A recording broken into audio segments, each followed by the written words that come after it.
Baik,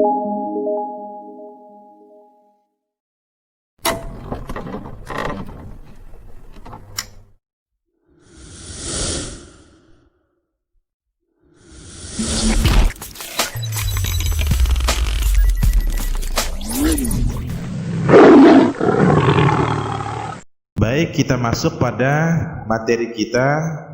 Tolong disimak baik-baik, yakni pengertian mad silah. Nah, di sini disajikan pengertiannya. Menurut bahasa, mad berarti panjang, sedangkan silah berarti hubungan. Nah, sedangkan menurut istilah, mad silah ialah mad yang terjadi karena adanya hak dhamir, yaitu kata ganti orang ketiga tunggal. Nah, ini adalah pengertian mad silah ya. Kemudian mad silah itu tidak akan terjadi apabila, jadi yang tidak termasuk pada mad silah apabila ada beberapa hal ini. Nah, yang pertama, huruf sebelum hak dhamir berharakat sukun. Nah, huruf hak dhamir sebelum hak dhamir berharakat sukun. Nah, kalian bisa lihat ini hak dhamir ya. Sebelumnya ada harakat sukun atau mati. Kemudian ini juga ada. Jadi dia tidak terkena atau tidak dibaca sebagai mad silah. Nah, kemudian yang kedua, huruf sebelum hak dhamir memiliki tanda mad. Sebelum hak dhamir ada tanda mad ya. Nah, di sini tanda mad apa saja? Ada 3, yaitu alif, waw, sukun, dan ya sukun. Nah, di sini ada ya sukun ya. Ya sukun, di sebelahnya sini ada hak dhamir. Jadi sebelum hak dhamir ada huruf tanda mad, maka ini tidak termasuk mad silah. Kemudian iyahu, iya, ya-nya ada alifnya panjang, dan ini juga merupakan tanda mad, jadi dia tidak termasuk daripada mad silah. Baik, kemudian yang ketiga, huruf setelah hak dhamir sukun atau tasydid ya.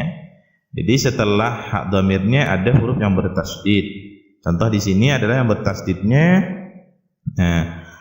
lahur rahmanu. Jadi setelahnya itu ada tasydid, yaitu pada huruf ra, maka ini bukan disebut sebagai mad silah sekalipun ada hak dhamir. Nah, kemudian yang keempat adalah mewakafkan bacaan pada hak dhamir. Nah, jadi kalau ada bacaan wakaf dan di situ ada hak dhamir, maka dia tidak termasuk daripada mad silah. Misal di sini adalah bacaan mithqala dzarratin khairan yarah, maka dia tidak dibaca mad silah ya, tidak dipanjangkan ya, karena dia adalah bacaan wakaf atau pada akhir kalimat. Nah, anak-anakku sekalian, bisa dipahami ya untuk terjadinya mad silah. Nah, ini adalah 4 hal yang manakala ada 4 ini, maka di sini tidak terjadi bacaan daripada hukum mad silah. Sekalian, kita lanjut, yaitu kepada pembagian mad silah. Nah, mad silah ini terdiri dari 2 ya. Ada 2 macam. Apa yang pertama? Yang pertama namanya mad silah qasirah. Apa maksudnya? Nah, kalian bisa melihat pada tayangan ini. Secara lughawi, lughah itu artinya bahasa juga ya. Qasirah artinya hubungan. Nah, sedangkan qasirah di sini juga memiliki arti secara bahasa, artinya pendek. Nah, mad silah qasirah di sini bisa kita artikan secara istilah, yaitu mad yang terjadi apabila setelah hak dhamir sebagai kata ganti terdapat huruf selain hamzah. Jadi harus selain hamzah, dan biasanya mad ini dilambangkan dengan baris fathah tegak atau dhammah terbalik pada huruf hak dhamir. Maka panjang bacaannya di sini untuk matsilah qasirah adalah 2 harakat atau 1 alif. Nah, kemudian yang kedua, matsilahnya adalah matsilah tawilah. Apa pengertiannya? Nah, secara bahasa tawilah artinya panjang. Sedangkan secara istilah atau secara makna yang lebih luas yaitu mat yang diiringi oleh huruf alif atau hamzah, ya. Di depannya ada huruf alif atau hamzah, sesudah hak dhamir maka panjang bacaannya adalah dibaca 5 harakat atau 2,5 alif, bisa juga adalah 6 harakat atau 3 alif. Nah, ini adalah pengertian serta pembagian-pembagian daripada matsilah. Oke, sekarang kita ke contoh, ya. Kita ke contoh. Nah, di sini contoh hukum bacaan matsilah. Yang pertama dulu. Nah, di sini ada 3 contoh matsilah qasirah. Di mana yang terdapat matsilah, di sini ada garis merah, ya. Garis di bawah warna merah. Nah, di sini adalah contoh matsilah qasirah nih. Dhamir ha harakatnya adalah seperti domah terbalik, ya. Domah terbalik atau domah seperti angka 6. Maka dibaca 2 harakat. Contoh di sini adalah wala ya'uduhu wala ya'uduhu. Jangan juga yang terlalu panjang. Nah, kemudian pada contoh yang kedua. Nah, di sini contoh yang kedua juga sama cirinya seperti yang di atas, ya. Bedanya dia di atas tadi adalah dhamirnya bentuknya bulat, sedangkan di sinilah nyambung, ya. Contoh bacaannya juga sama seperti yang di atas, 2 harakat. Ati'ullaha wa rasulahu. Jadi ada bacaan yang panjangnya 2 harakat, yaitu pada matsilah qasirah tadi.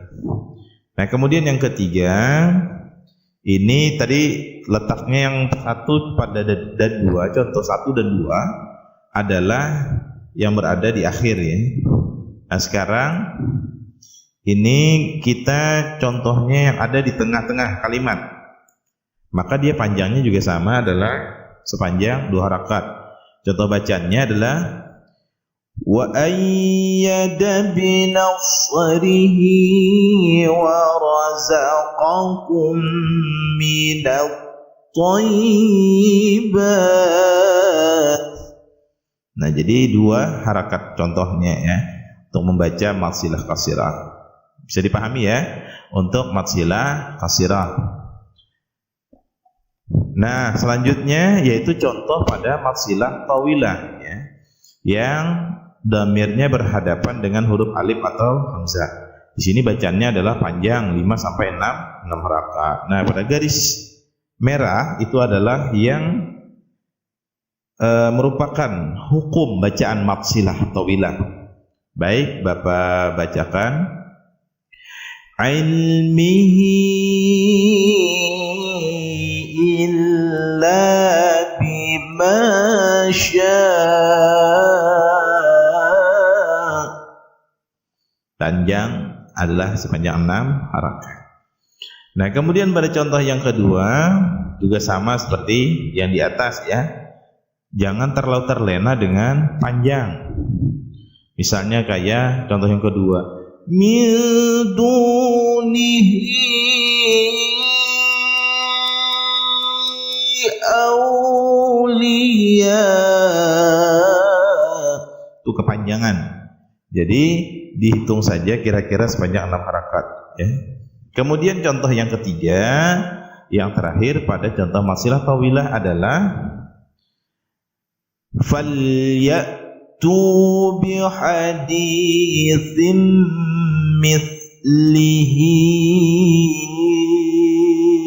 in kanu shadiqin. Nah, ini contoh, ya, contoh daripada matsilah tawilah.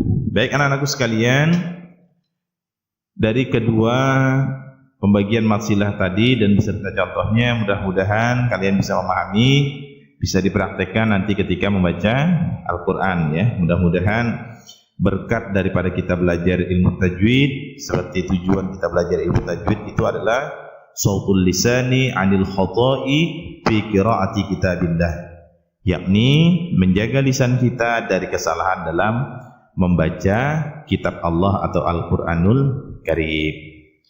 Baik anak-anakku sekalian, kesimpulan daripada pembelajaran kita hari ini adalah yakni mat silah disebut dengan mat yang berhubungan ya.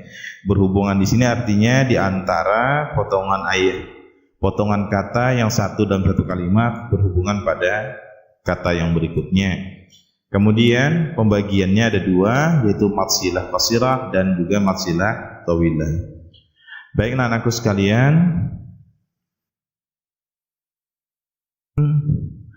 pembelajaran kita pada hari ini semoga bermanfaat dan sampai jumpa kembali pada pembelajaran selanjutnya ya. Terima kasih. Wassalamualaikum warahmatullahi wabarakatuh.